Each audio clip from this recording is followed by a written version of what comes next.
out, first of all, about charter schools? My mom actually found it. There was like a commercial about it on TV, and she said, we need to go so you can check it out. And we did, and he got accepted, and he got in, and he loves it. He loves it. Now, are you paying for this, or the government pays for this? The government. Yes. Okay. See, that's the way it works, and that's good. So now, are there more than one of these schools in your area? So far that I know of, we only have 3.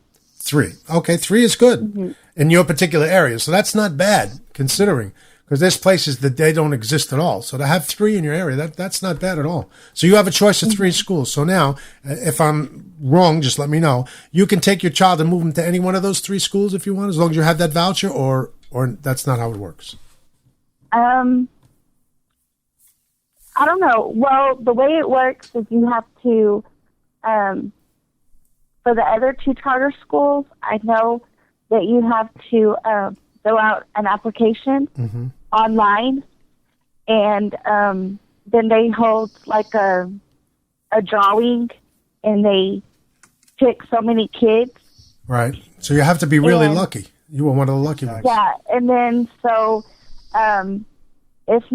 if your child's name is not John, then you get put on a waiting list, and then it just goes from there.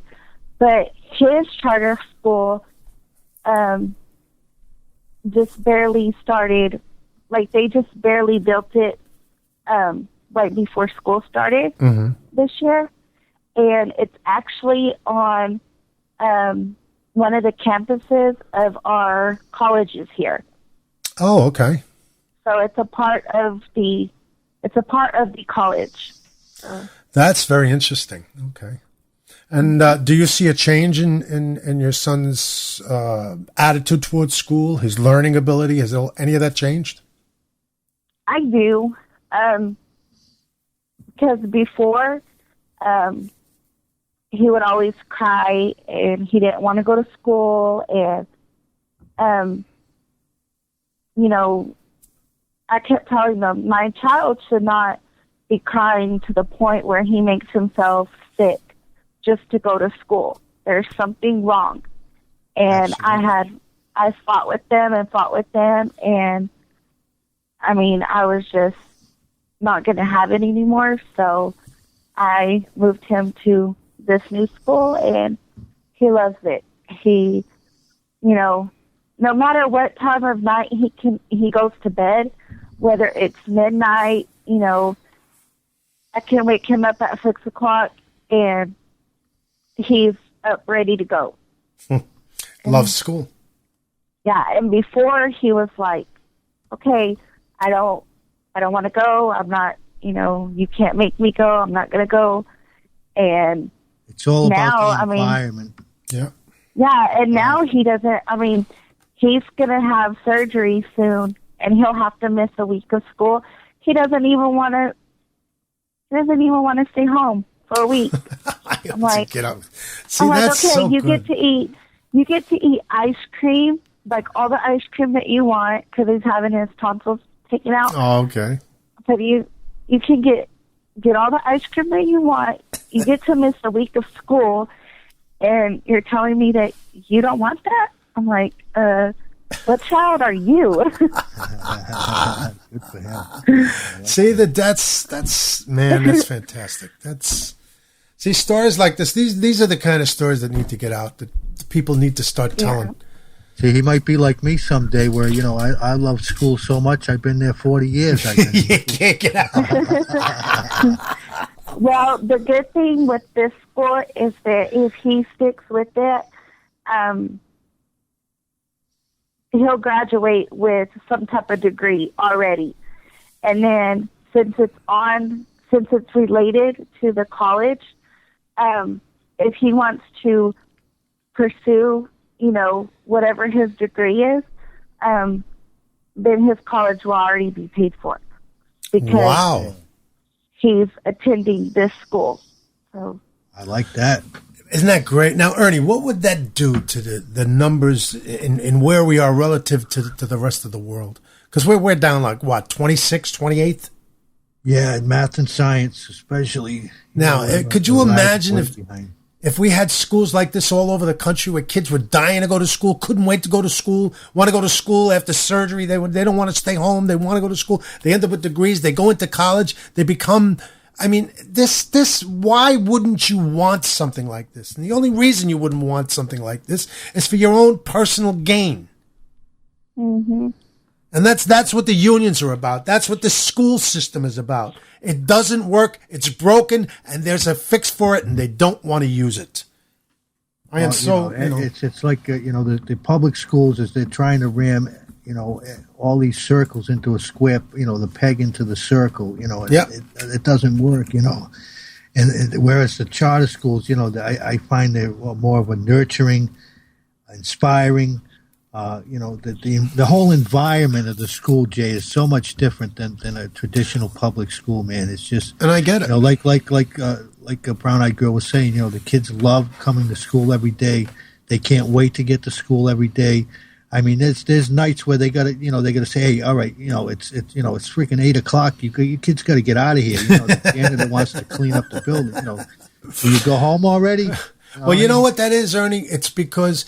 And not that all teachers in the public system don't care, but these teachers care. And they realize that if they screw up, it's their job. They're not sitting there getting paid for doing absolutely nothing. Yeah, exactly. They have to do their jobs or they're out.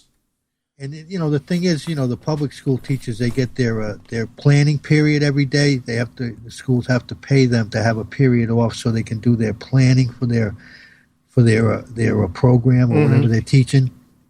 To me, why you got to have a planning period? Your planning period should be, when you're sitting at home at night and you're doing your work at home at night. Charter schools, the charter school I work in, they don't offer that. You don't have that.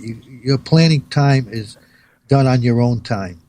And how much time do you spend BEG at the school or involved in the school? Do you find yourself, well, I guess the question is, do you find yourself there more than you did the public school? Yeah, his school now is very strict. I mean, they only do half a day, so he gets out of school at 12:00 every day. Mm-hmm. And then they have what they call it's project-based learning.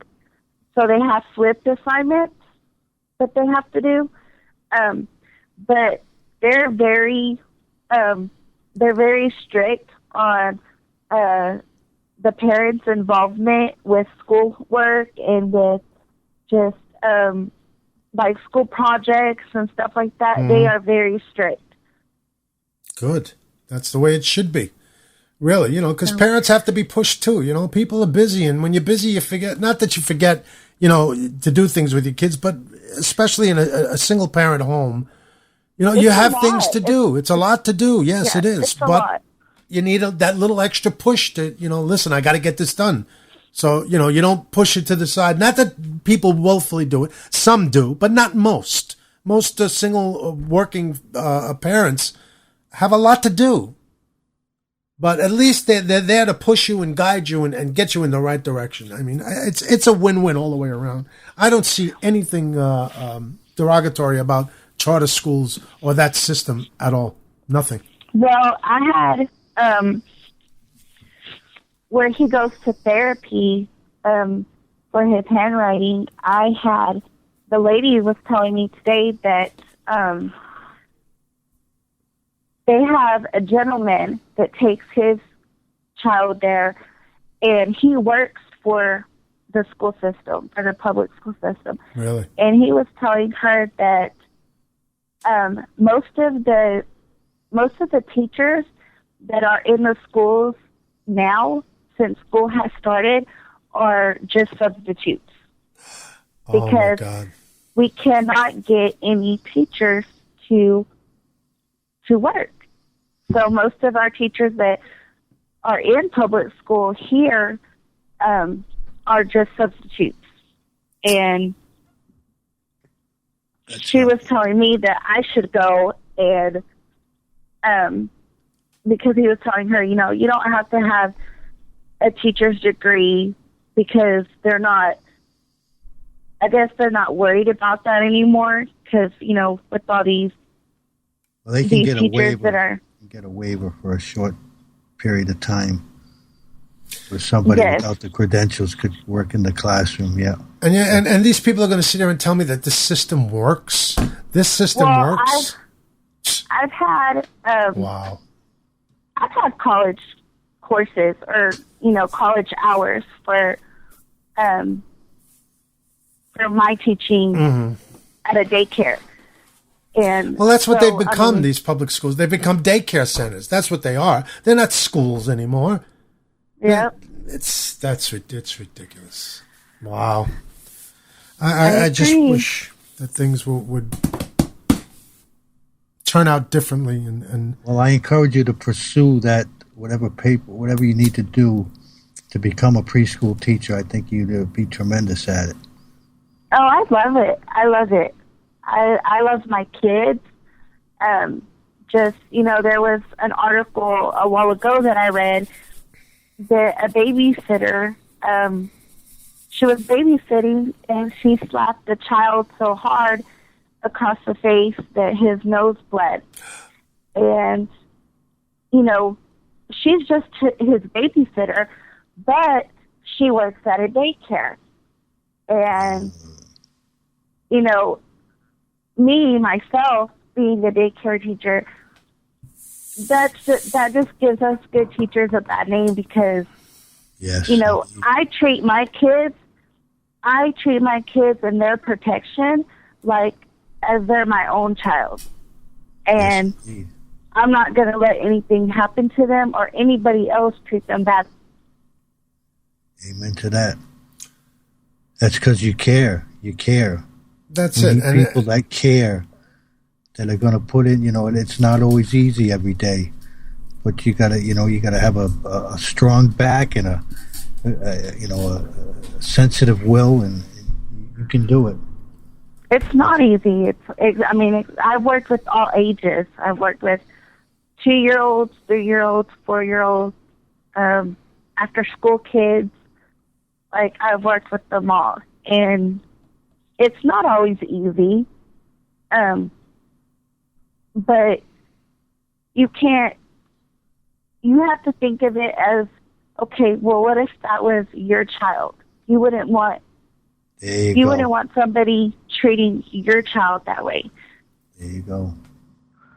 And I definitely wouldn't want somebody treating my child that way because I'd end up in jail.